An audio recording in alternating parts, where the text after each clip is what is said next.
No módulo 1, falamos sobre a importância de reconhecer o receptor ou receptores da mensagem, de maneira que possamos modelar o texto conforme sua capacidade de compreensão e assegurar que a mensagem cumpra o seu papel, ou seja, transmita com clareza as informações desejadas. A eficiência da comunicação por escrito é importante em qualquer circunstância, mas há dois ambientes em que ela é ainda mais importante: o trabalho e a escola. Você pode ser um ótimo empreendedor, mas se não tiver habilidade para se comunicar com sua equipe, dificilmente conseguirá que ela dê o seu melhor. O mesmo vale para as relações entre empresas ou entre empregados e patrões.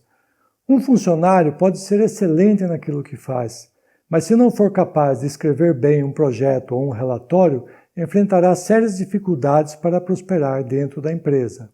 Assim como tocar um violão ou um piano, escrever é algo que se começa pelo básico e que se aprimora de várias maneiras, por meio de uma prática constante. E se além de praticar com frequência, uma pessoa tiver o hábito de ler bons textos, estejam eles em livros, em revistas ou na internet, certamente seu desempenho vai melhorar cada vez mais e mais.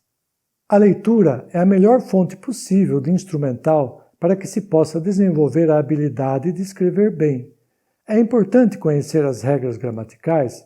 Claro que é, mas escrever, assim como andar de bicicleta, não se aprende só na teoria.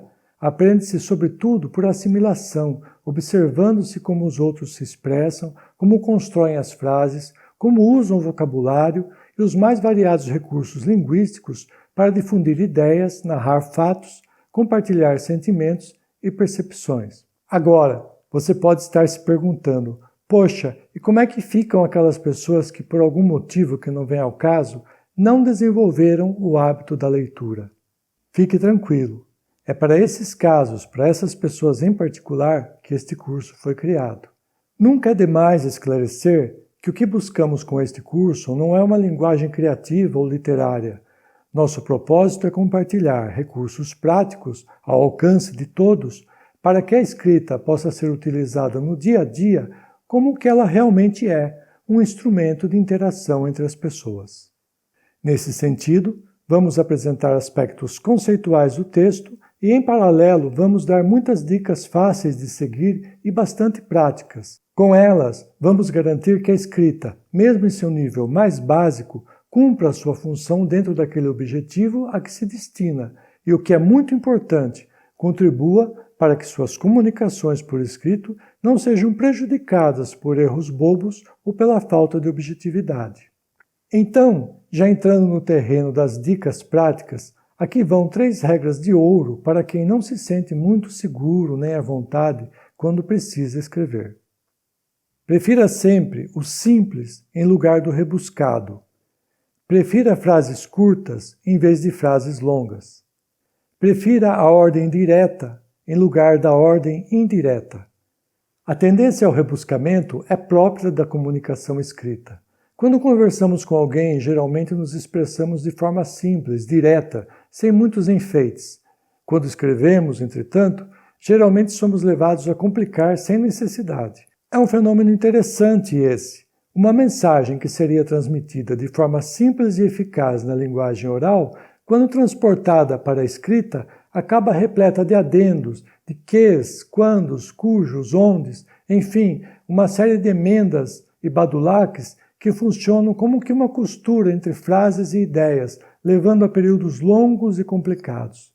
Vejamos um exemplo de rebuscamento desnecessário. Aquela casa que já foi do fundador da cidade e que agora está em ruínas, poderia ser tombada nos termos da legislação em vigor, para que, quando houvesse condições financeiras, alguma utilidade lhe fosse dada, evitando-se assim a perda de mais esse importante e, mais que isso, insubstituível patrimônio histórico e arquitetônico de nossa cidade.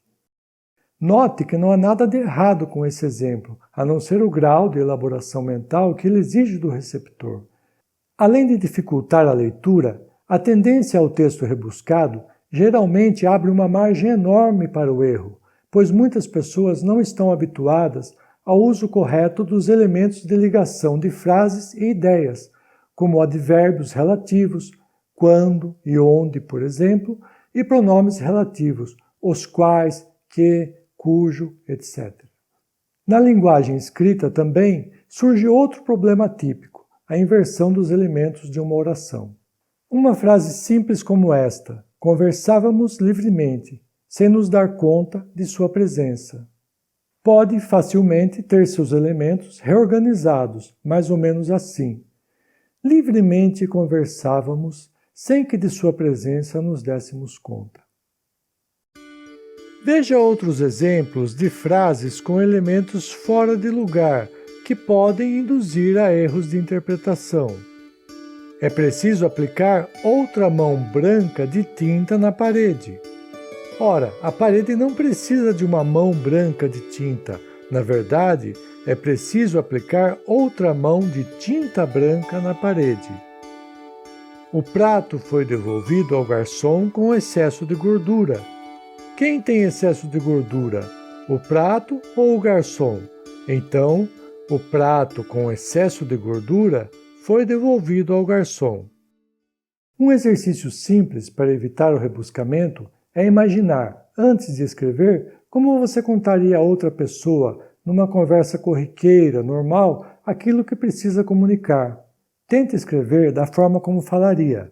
Geralmente funciona muito bem, pois ajuda a organizar as informações e a encontrar as fórmulas mais simples de elaborar as frases. No próximo módulo, vamos fazer um exercício de simplificação da linguagem, tendo em vista uma comunicação mais fácil de entender.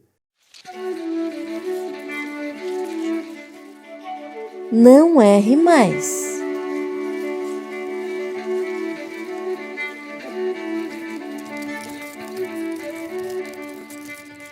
Quando reproduzimos uma frase inteira entre aspas, coloca-se o ponto final antes de fechar aspas. Como ilustração, podemos dizer que nas frases inteiras, as aspas funcionam como uma moldura, um envelope. Tudo, inclusive a pontuação, fica dentro das aspas, como neste exemplo. Abre aspas. A arte existe porque a vida não basta. Ponto, fecha aspas. Por sinal, belíssima frase do poeta Ferreira Goulart. Quando iniciamos uma citação, entre aspas, depois de dois pontos, abrimos aspas e começamos a frase com inicial maiúscula. Note que se a citação for de uma frase inteira, também aqui vale a regra anterior. Ponto, depois fecha aspas. Um exemplo. O candidato saiu pela tangente, dois pontos, aspas, maiúscula. Essa acusação é coisa de desocupados que querem desestabilizar minha candidatura.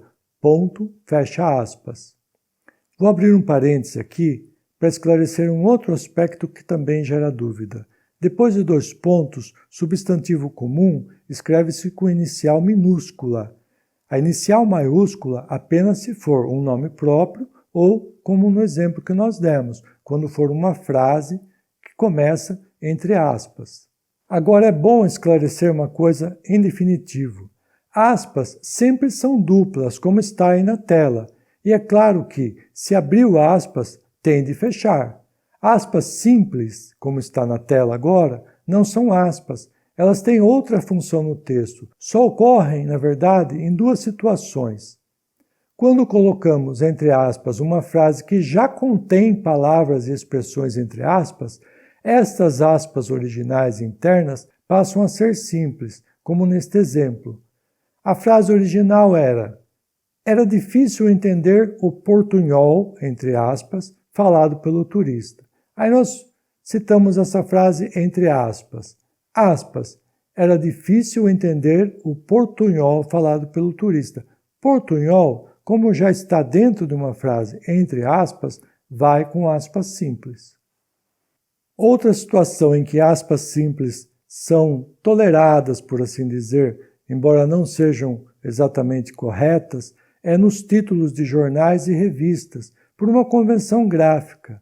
Não é o correto, mas trata-se de uma regra antiga do jornalismo impresso que acabou sendo importada, inclusive por portais noticiosos da web. Então você vê o título, às vezes, em vez de aspas duplas, usa-se aspas simples, mas o correto são as aspas duplas.